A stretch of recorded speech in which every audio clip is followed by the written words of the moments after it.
Bonjour. Comme dit le proverbe, chat échaudé craint l'eau froide. Et de même que quelqu'un qui a été en prison et a eu le malheur sous la douche de se pencher pour ramasser la savonnette, à force de se faire avoir, tout le monde, quelles que soient ses idées et son bord politique, à part peut-être quelques macroniens qui imputent encore naïvement leur douleur rectale croissante à une crise impromptue d'hémorroïdes, tout le monde donc devient plus ou moins méfiant et la question de la légitimité des gens qui parlent est de plus en plus fréquemment posée. Le cas des médias et des politiques est tranché depuis longtemps pour toute personne dotée de plus de 2 neurones fonctionnels, mais le questionnement s'étend désormais également à ceux supposément dans notre camp qui s'opposent au système ou prétendent le faire. Comme je l'ai déjà dit, à titre personnel, peu me chaud le motif derrière les discours, peu me chaud qu'on ne désigne volontairement ou non qu'une partie du problème, qu'on focalise sur tel ou tel bouc émissaire. À partir du moment où ça inculque dans l'esprit des gens que quelque chose cloche et que la cible fait partie de cette nébuleuse qu'on appelle le système ou est utilisée par lui pour arriver à ses fins, c'est toujours ça de prix, et autant qu'on n'aura pas à faire. À charge pour nous de rééquilibrer en concentrant nos efforts sur ce dont on ne parle pas.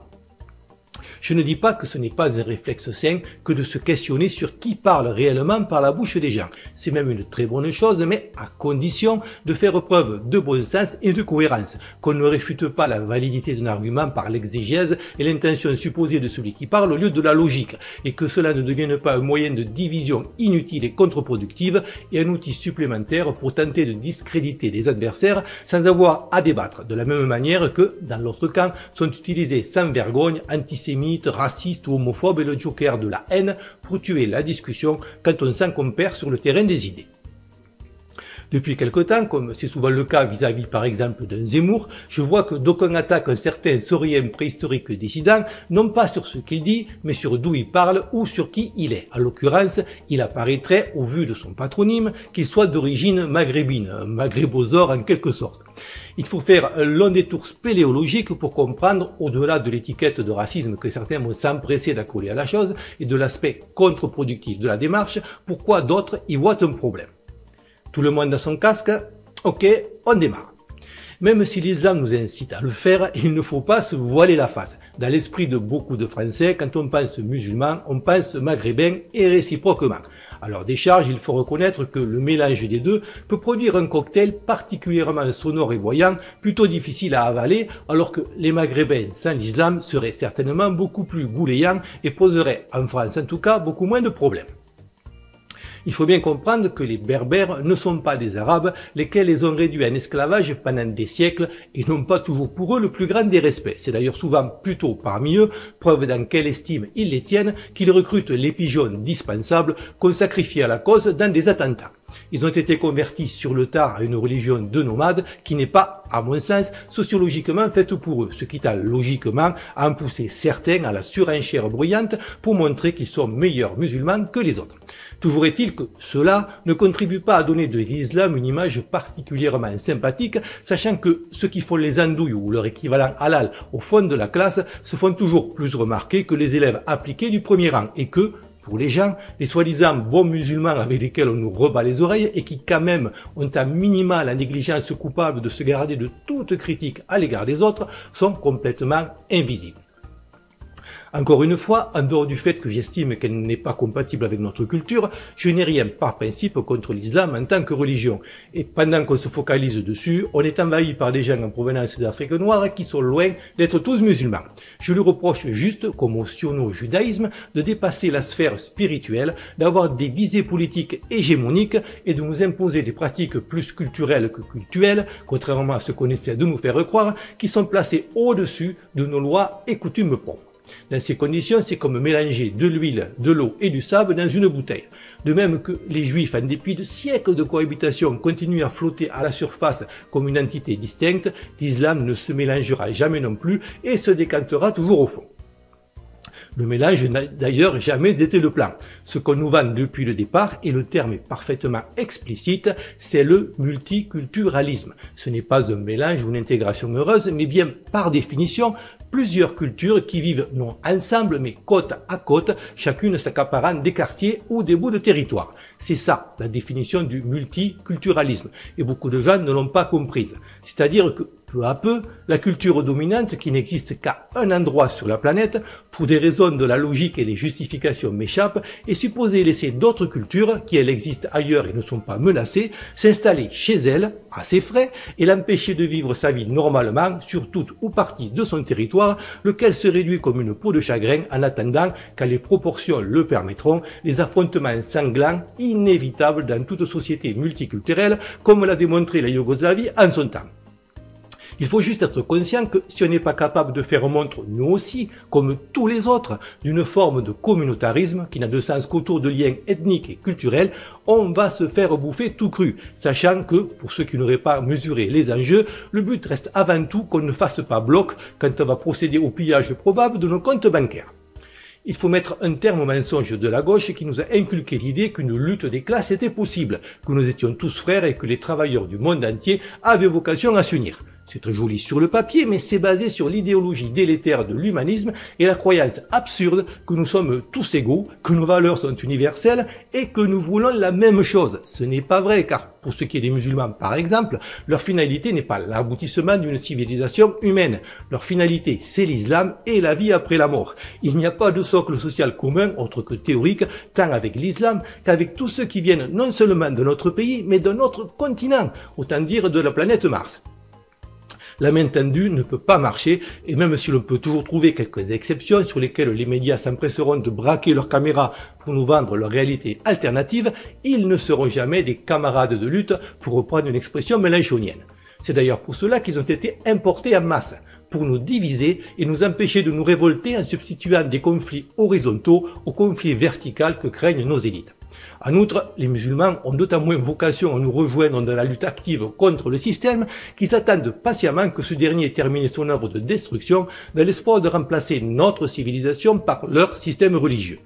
Pareil pour le sionisme qui, si l'on en croit Attali, rêve d'un gouvernement mondial dont la capitale serait Jérusalem, objectif qui sera difficilement atteignable sans détruire au préalable nos pays et notre civilisation. Sionisme qui, s'il envahit aujourd'hui les zones pour faire haro sur le musulman et enfourcher le train du patriotisme, a longtemps poussé en France le touche pas à mon pote et l'islamisation, tout en empêchant l'intégration en endoctrinant par l'antiracisme les jeunes des cités à haïr les sales colonialistes que nous sommes, afin que, par réaction, on prenne les musulmans en grippe, palestiniens inclus, et que, comme l'a fait le servile Sarkozy coaché par BHL, on fasse le sale boulot pour eux au Moyen-Orient, avec les conséquences qu'on constate aujourd'hui, tout ça pour essayer de vendre l'idée que leur situation est similaire à la nôtre et que du coup, finir de trucider les Palestiniens qui restent, c'est de la légitime défense.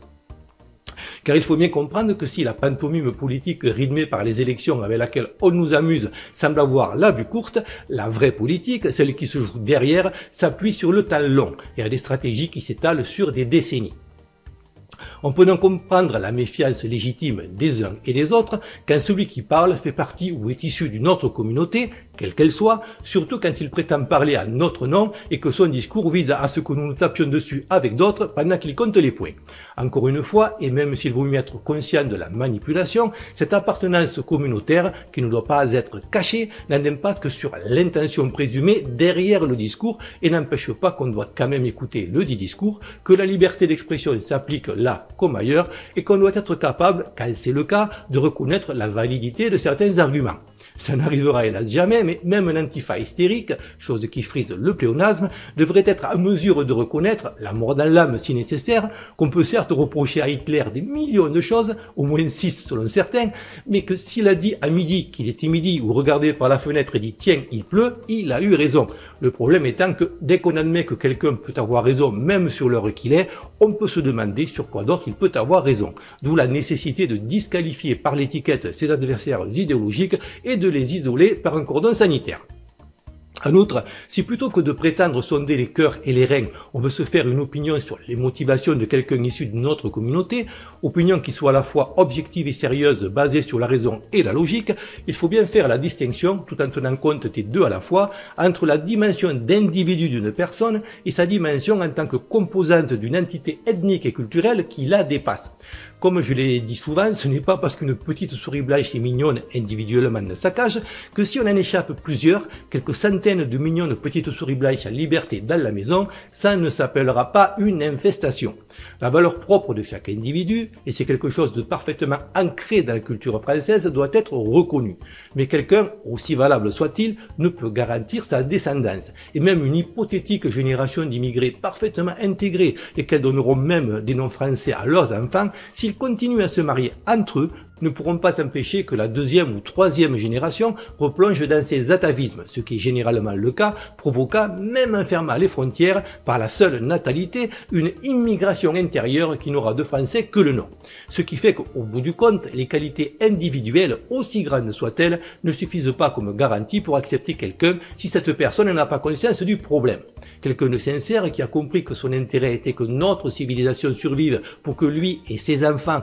aient les opportunités que sa civilisation, son pays et sa culture d'origine ne lui offriront jamais, va donc non seulement défendre notre culture, mais va lutter contre l'importation de la sienne et la critiquer ouvertement. Même si le cœur a ses raisons que la raison ignore, il ne va pas, autant que faire se peut, se marier dans sa communauté, de même qu'il ne pratiquera plus sa religion d'origine et évitera de donner à ses enfants des prénoms caractéristiques.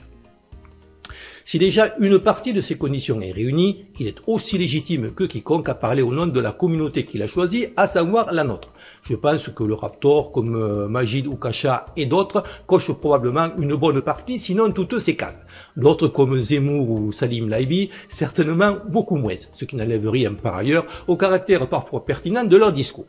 Donc, je récapitule, et ce n'est qu'une suggestion, les questions à se poser, non pas pour interdire à quelqu'un de parler ou invalider son discours, mais déterminer objectivement, quand il le revendique, s'il est légitime à parler au nom de certains d'entre nous.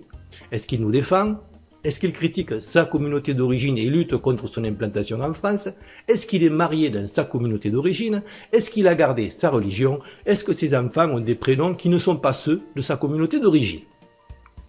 À partir du moment où la légitimité est toujours relative, car il est bien évident que sauf avoir été élu par une majorité réelle dans un scrutin vraiment démocratique, personne n'a vocation à parler pour les autres, à partir du moment donc où la légitimité est validée, on peut alors se poser, comme pour tous les autres, la question de l'indépendance, à savoir qui paye et qui finance. Mais ça, c'est une autre histoire.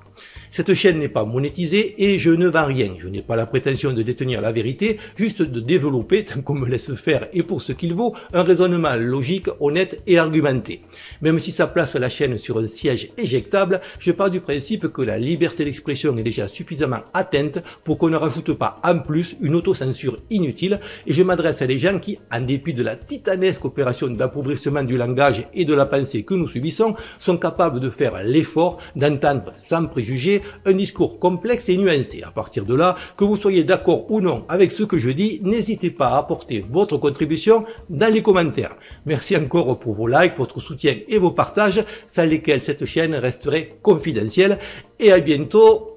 j'espère.